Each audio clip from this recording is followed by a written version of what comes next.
Hello आप सभी का एक बार फिर से स्वागत है हमारे YouTube platform the physics game पर। मैं Parth Shrivastava currently enrolled in Banaras Hindu University स्वागत करता हूं हमारे इस बेहतरीन से प्लेटफॉर्म पर। तो आज का हमारा जो लेक्चर होने वाला है उसमें हम यहाँ पे बात करने वाले हैं हमारे chapter alcohols, phenols and ethers का। यहाँ पर कुछ इंपॉर्टेंट टॉपिक्स यानी कि फिनॉल्स के methods of preparation, physical properties and solubility. और ये हमारा आज यहाँ पे पार्ट 2 इस चैप्टर का होने वाला है। और इससे पहले हमने इस चैप्टर का पार्ट 1 पिछली वीडियो में कवर अप कर लिया था। आप चाहें तो जाके उसको एक्सेस कर सकते हैं, चैनल पे मिल जाएगा, प्लेलिस्ट में अवेलेबल होगा। और उससे पहले जितने भी और चैप्टर्स हम आपके हैं सब के सब हमने यहाँ फिजिकल केमिस्ट्री खत्म कर दिया, हैलो एल्केन्स हैलो एरीन्स पढ़ लिए और अल्कोहल्स फिनॉल ईथर्स का आज ये पार्ट 2 यहाँ पे होने वाला है। तो वीडियोज़ आपको देखनी है, आप चैनल पर एक्सेस कर सकते हैं, प्लेलिस्ट वहाँ पे आपको मिल जाएगी। तो बिना किसी देरी के हम इस वीडियो को शुरू करते हैं। वीडियो में आगे बढ़ने से पहले वीडियो को लाइक ज़रूर कर देना भाई, और सब्सक्राइब कर देना चैनल को, ताकि ऐसे ही लगातार वीडियोस तुमको मिलते रहें। तो आइए, सबसे पहले आज हम यहाँ पढ़ने वाले हैं यहाँ पे methods of preparation of phenol का। एक बार पेन का कलर चेंज कर देते थोड़ा, ठीक है, अच्छा लगे। हाँ, तो आज हम पढ़ने वाले हैं methods of preparation of phenols के बारे में। तो इसका 4 तरीके होते हैं। सबसे पहला तरीका आपका यहाँ पे होता है डाउस प्रोसेस। डाउस प्रोसेस आपने जिसने halo alkanes and halo arenes वाली वीडियो देखी होगी उसमें यहाँ पे आपको समझ में आ गया होगा। डाउस प्रोसेस का मतलब कि फ्रॉम क्लोरोबेंजीन, या आप कह सकते हैं फ्रॉम हैलो एरीन्स। कोई भी एक हैलो एरीन हो, हैलो एरीन से आप प्रिपरेशन कर सकते हैं। दूसरा प्रिपरेशन आपका यहाँ होता है from benzene sulphonic acid, from benzene sulphonic acid. Benzene sulphonic acid से भी आप यहाँ पे प्रिपरेशन कर सकते हैं। तीसरा प्रिपरेशन आपका यहाँ होता है डाइजोनियम सॉल्ट से, from diazonium salt. Diazonium salt से भी आप यहाँ पे प्रिपरेशन करते हैं, कर सकते हैं। फिर उसके बाद आखिरी होता है आपका यहाँ पे क्यूमीन से। और क्यूमीन से जो बनाने का तरीका होता है हमारे फिनॉल को, ये वाइडली यूज्ड है करंट समय में, वाइडली यूज्ड। मतलब इस तरीके से ही ज़्यादातर यहाँ पर कंपाउंड्स फिनॉल के मतलब फिनॉल को यहाँ पे बनाया जा रहा है। तो एक एक करके इन सभी प्रोसेस को हम देखते हैं। सबसे पहला प्रोसेस यहाँ पे होने वाला है आपका डाउस प्रोसेस। डाउस प्रोसेस जिसने पिछले लेक्चर में नहीं देखा होगा हेलो एल्केन्स और हैलो एरीन्स में, उनके लिए मैं शुरू से बताता हूँ। तो यहाँ पे क्या होता है कि आप एक हैलो एरीन लेते हैं, एक आपके पास ये हैलो एरीन है। अब इसके ऊपर आप ट्रीटमेंट करते हैं यहाँ पर NaOH का, और यहाँ पर NaOH का, और 623 केल्विन का आप टेम्परेचर देते हैं और 300 ATM का प्रेशर देते हैं। ओके, H+ के प्रेजेंस में, ओके, एसिड के प्रेजेंस में। अब यहाँ पे क्या होता है कि आपको यहाँ से डायरेक्टली जो है वो यहाँ पे फिनॉल मिल जाता है। या एक काम करते हैं, यहाँ पे हम डायरेक्टली अभी एसिड को नहीं डालते हैं। एक सेकंड, नहीं क्या हुआ, हाँ। तो हम एक काम करते हैं, यहाँ पे हम डायरेक्टली अभी एसिड को नहीं डालते हैं। एक मिनट, हम यहाँ पे आपको सीक्वेंस में बता देते हैं कैसे होता है। ओके, एक सेकेंड, इसको भी ज़रा रब कर दीजिए। तो देखिए, सबसे पहला सीक्वेंस तो यही होता है कि सबसे पहले यहाँ पे NaOH को डालते हैं, 623 केल्विन का टेम्परेचर और 300 ATM का प्रेशर। तो अब यहाँ क्या रहता है, यहाँ से जो आपका X रहता है यानी हेलोजन रहता है ये उड़ जाता है। अब ये क्या करता है, यहाँ पे क्या होता है, यहाँ पे होता है O- Na+, ये आपका यहाँ पर पैरा पोजीशन पे आ जाता है। ये जो H रहता है वो इस X को लेके यहाँ से भाग जाता है। तो यहाँ पे आप -HX भी यहाँ पे लिख सकते हैं, ये यहाँ पे आ जाता है। अब HX क्योंकि यहाँ पे हट गया, अब NaOH का यूज़ हो गया। अब यहाँ पे हम डालते हैं एसिड, H+ का प्रेजेंस जैसे ही डालोगे यहाँ पे क्या रहेगा, जैसे मान लो मैंने एसिड यूज़ किया यहाँ पे HCl को यूज़ कर लिया। अब HCl क्या करेगा, ये जो Cl है वो इस Na को लेके यहाँ से भाग जाएगा, क्योंकि इसका पॉजिटिव चार्ज है, इसका नेगेटिव चार्ज है, इसको इलेक्ट्रॉन्स की कमी है तो ये इसके साथ चला जाएगा, और H जो है वो यहाँ पे आके लग जाएगा, क्योंकि यहाँ पे इलेक्ट्रॉन्स की कमी नहीं है और यहाँ पे इलेक्ट्रॉन्स की कमी है। तो आपको जो यहाँ पे सब्सटेंस बन के मिलेगा, कंपाउंड बन के मिलेगा, वो आपका यहाँ पे फिनॉल हो जाएगा। तो फिनॉल आपको यहाँ से देखने को मिल जाएगा, और NaCl जो है वो आपका यहाँ पे सब्स्टिट्यूट होकर अलग यहाँ पे निकल गया है। तो आपका फिनॉल जो है वो यहाँ से डाउस प्रोसेस के थ्रू यहाँ पे प्रिपेयर हो चुका है। अब हम बढ़ते हैं अपने अगले तरीके पे। अब अगला तरीका जो आपका होता है बनाने का वो होता है बेंजीन सल्फोनिक एसिड से, from benzene sulphonic acid, from benzene sulphonic acid. Benzene sulphonic acid बनाने के लिए हम सबसे पहले क्या करते हैं, पहले तो बेंजीन को लेते हैं। बेंजीन पे हम यहाँ पे ओलियम डालते हैं। ओलियम जिसको नहीं मालूम है वो आपका H2SO7 होता है। अब तो ये एनसीईआरटी में नहीं है क्योंकि ये पी ब्लॉक एलिमेंट्स में आपका ये चीज़ जो था वहाँ पे कवर अप हो रहा था, लेकिन एनसीईआरटी में नहीं है तो हमें इसको कवर अप नहीं करना है। आप बेसिक बस यहाँ पे जान जाए वही बहुत है। तो इसको डालते हैं बेंजीन रिंग पे, तब हमारा यहाँ पे पैरा पोजीशन पे SO3H मिल जाता है और इसी का नाम बेंजीन सल्फोनिक एसिड होता है। इसी को हम बेंजीन सल्फोनिक एसिड यहाँ पे कहते हैं। अब यहाँ पे भी हमें कुछ नहीं करना है, हम बस यहाँ पे NaOH डालेंगे और साथ में हमारा एक एसिड डाल देंगे और तब उसके बाद हमें यहाँ से हमारा फिनॉल जो है वो यहाँ से मिल जाएगा। डायरेक्टली फिनॉल हमें यहाँ पे मिल जाएगा। अब ये Na और SO3H जो है ये सब यहाँ से निकल जाएंगे, Na+ निकल जाएगा, H जो रहेगा इसके साथ चल जाएगा, H2SO4 यहाँ पे बन जाएगा, OH यहाँ पे आ जाएगा तो, और फिर हमें यहाँ पे करस्पॉन्डिंग बाकी मिल जाएगा। तो फिनॉल हमें यहाँ पे मिल गया तो हमें फिनॉल से अपना मतलब यहाँ पे रखना है। अब तीसरा तरीका जो हमारा यहाँ होता है वो होता है कि हम डाइजोनियम सॉल्ट से कैसे बनाते हैं। डाइजोनियम सॉल्ट के बारे में मैंने आपको हेलो एल्केन और हेलो एरीन चैप्टर में पढ़ाया था, जिसने नहीं देखा है जाके ज़रूर से देख लो भाई, वहाँ पे मैंने बताया था डाइजोनियम सॉल्ट क्या होता है। डाइजोनियम सॉल्ट जो रहता है वो आपका सैंडमेयर रिएक्शन का एक पार्ट होता है।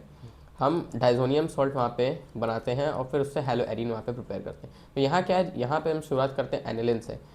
ये जब आपका बेंजीन इन पे NH2 ग्रुप जाके जुड़ जाए तो इसे हम एनिलिन कहते हैं। इसे हम क्या कहते हैं, एनिलिन कहते हैं। अब इस पे जब हम ट्रीटमेंट करते हैं आपका NaNO2 प्लस HCl का, यानी एक एसिड और आपका NaNO2 सोडियम नाइट्रेट का, यहाँ पे टेम्परेचर लेते हैं 273 केल्विन से लेके 278 केल्विन तक का, यानी अगर आप इसको सेल्सियस में लिखना चाहें तो वैसे भी लिख सकते हैं, 0 degree Celsius to 5 degree Celsius होता है। तब इसको हम करते हैं तब हमें वहाँ से हमारा यहाँ पर डायरेक्टली डाइजोनियम सॉल्ट मिल जाता है। डाइजोनियम सॉल्ट हमें यहाँ पे मिल जाता है। अब क्या रहता है कि जब हम हेलो एरीन बनाना चाहते हैं तब हम वहाँ पर CH2X2 का यूज़ करते हैं ताकि हमें वहाँ से हमारा करस्पॉन्डिंग हेलोरीन मिल जाए। लेकिन हमें यहाँ पर कुछ नहीं करना है, हमें फिनॉल बनाना है। फिनॉल बनाने के कुछ भी यहाँ पे नहीं करना है। यहाँ पे बस हम यहाँ पे अगर वार्म वाटर डाल दें, यानी कि गर्म पानी अगर हम इस पर डाल दें तो कुछ नहीं होगा, ये फट से जो यहाँ पे OH रहेगा वो चला जाएगा बेंजीन के ऊपर, वो आ जाएगा यहाँ पे दौड़ते दौड़ते बेंजीन के ऊपर आ जाएगा और हमें हमारा यहाँ से फिनॉल मिल जाएगा। देखा, बस गर्म पानी डालोगे डाइजोनियम सॉल्ट पे, वो फट से वहाँ पर OH को ले लेगा और बाकी सब चीज़ वहाँ पे रिलीज़ कर देगा। अब रिलीज़ क्या हो रहा है, N2। कभी कभी पूछ देता है कि डाइजोनियम सॉल्ट से हम फिनॉल की प्रिपरेशन करते हैं या सैंडमेयर सैंडमेयर नहीं, डाइजोनियम सॉल्ट से हम फिनॉल की प्रिपरेशन करते हैं, तब उस केस में कौन सी गैस रहती है जो लिबरेट आउट होती है। तो याद रखिएगा नाइट्रोजन गैस वहाँ पे लिबरेट आउट होती है। और क्योंकि अब यहाँ पे क्या बचा, यहाँ पे Cl- बचा, यहाँ पे OH तो चला जाएगा तो एक H+ यहाँ रह जाएगा तो वो इसके साथ जुड़ जाएगा, तो हमें यहाँ से HCl भी साथ में मिल जाएगा। तब हमें जाके हमारा ये फिनॉल के साथ ये साइड प्रोडक्ट्स यहाँ पे मिले और फिनॉल तो हमारे यहाँ पे मिल ही गया है। अब आखिरी तरीका होता है क्यूमिन से कैसे बनाते हैं, from cumin. Cumin most widely use तरीका है फिनॉल को यहाँ पे प्रिपेयर करेगा। क्यूमिन का जो स्ट्रक्चर होता है वो थोड़ा सा आपको शायद अजीब लगे, लेकिन क्यूमिन का जो स्ट्रक्चर होता है कुछ ऐसा होता है, CH, इसको एक काम करते हैं नेक्स्ट पेज पे बनाते हैं, यहाँ बनाते हैं, क्योंकि वो स्ट्रक्चर जो है थोड़ा सा आपको यहाँ पे समझने में थोड़ा मुश्किल है क्योंकि वहाँ पे स्पेस कम थी। तो क्यूमिन जो है वो आपका कुछ ऐसा होता है। क्यूमिन ये आपका यहाँ पे क्यूमिन होता है।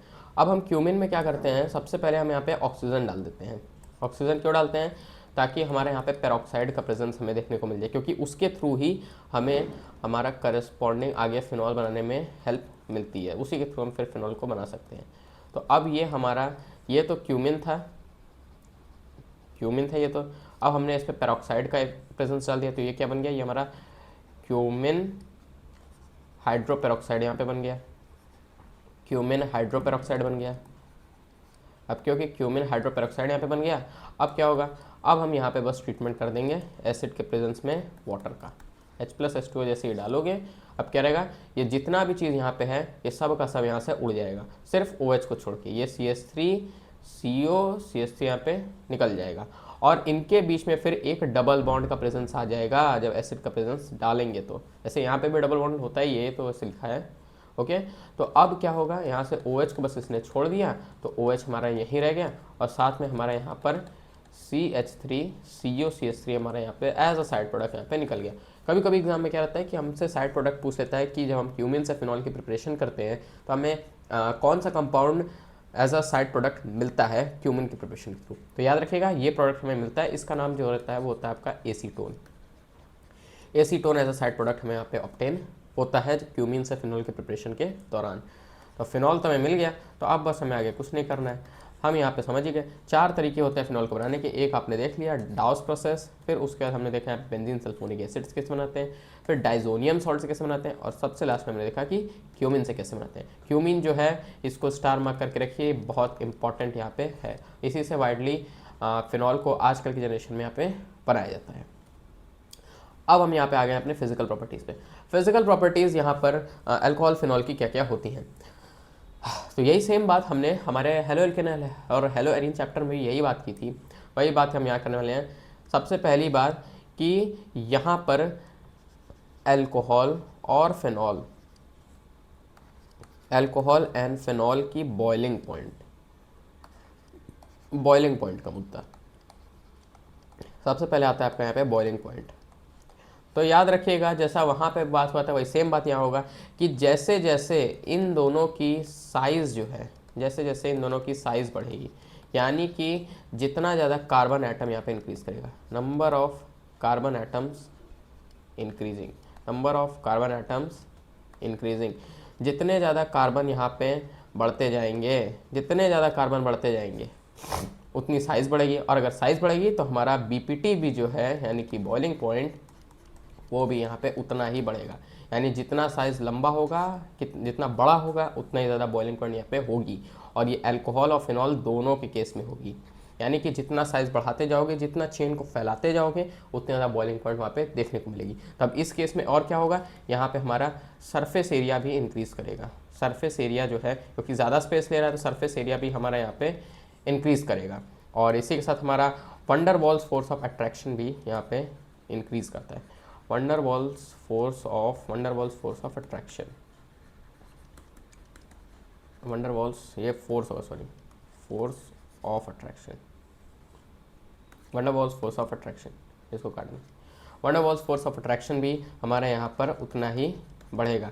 यानी कि अगर साइज़ को बढ़ाएंगे तो हमारा सरफेस एरिया बढ़ेगा, हमारे कार्बन एटम्स की संख्या इंक्रीज होगी, wonder walls force of attraction भी बढ़ेगा।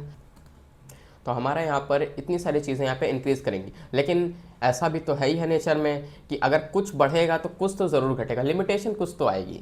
तो अगर हम साइज़ को बढ़ाते जाएंगे, बॉइलिंग पॉइंट तो इंक्रीज़ कर जाएगी, लेकिन अब क्या होगा, यहाँ पर ब्रांचिंग डिक्रीज़ करेगी। ब्रांचिंग का मतलब क्या होता है, सरफेस एरिया को कम करना, एक के ऊपर एक को लटकाना।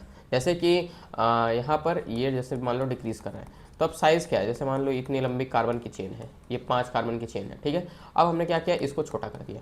अब एक कार्बन यहाँ लगा दिया, एक कार्बन यहाँ लगा दिया, तो ये जो है ये तो हमारी ब्रांचिंग हो गई।